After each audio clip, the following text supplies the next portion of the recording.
सुटले धागे उरले मागे उसासे सुन्या काळजाचे विरले सारे नशिबी आले निखारे उरी वादळाचे रुतले जिव्हारी बसले निवारी विझले सुखाचे दिवे सुटले धागे उरले मागे उसासे सुन्या काळजाचे विरले सारे नशिबी आले निखारे उरी वादळाचे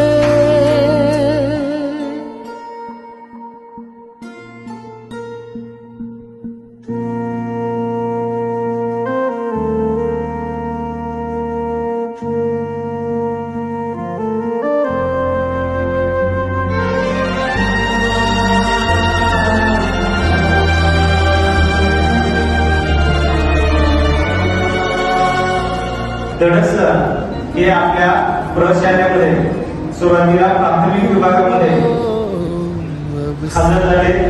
तालुका माळशिरस, जिल्हा सोलापूर. ते सुरुवातीला 1 वर्ष हे वाटूमध्ये तालुका सांगोला, जिल्हा सोलापूर या ठिकाणी सेवा केली आणि त्यानंतर आपल्याकडे 1/10/1994 ला आपल्या प्रशालेमध्ये रुजू झाले आणि आपल्या प्रशालेत रुजू झाल्यानंतर ते सलग 32 वर्ष त्यांनी आपल्या प्रशालेमध्ये त्यांनी सेवा केली आणि 31 मे 2026 ला निवृत्त झाले. दिसले 8-9 किलोमीटर पायी चालत शिक्षण घेणाऱ्या आणि वेळ प्रसंगी शिळ्या पातळीवर दिवस काढत महाविद्यालयात शिक्षण पूर्ण करणाऱ्या या हजारो माणसाचे श्रम अशा वैभवशाली प्रशालेत साथी लागले. पण आता या पायांना थोडी विश्रांती मिळावी म्हणून मी या दिवसाची वाट बघते. पण हा क्षण येऊ नये असे वाटत होतं, कारण विद्यार्थी प्रिय सतत काम करण्याची उमेद असलेल्या या व्यक्तीला आता आपण थांबायचं आहे याची जाणीव करून घेणार लक्षात आहे.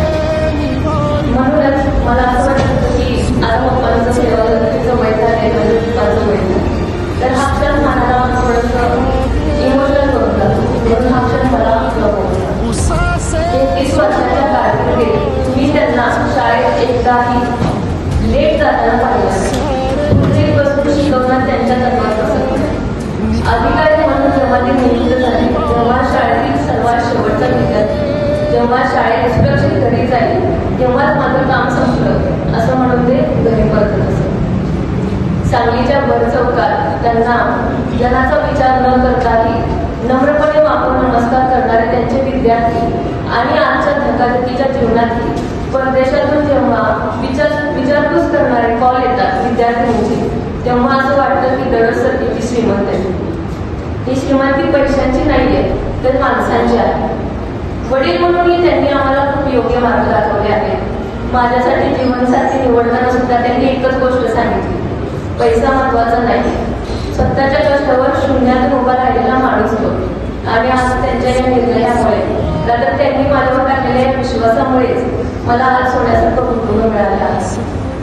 आज आई वडील, मुलं, पत्नी, भाऊ बहीण, विद्यार्थी, शिक्षक, शेजारी, नातेवाईक प्रत्येक नात्यावर मनापासून प्रेम करणारे आणि प्रत्येकाचे जपणारे व्यक्तिमत्व म्हणजे धडस. आयुष्यभर तुम्ही शाळेसाठी सर्वस्व दिलं त्यामुळे आम्हाला फक्त तुमचा 50% वेळ मिळाला आहे.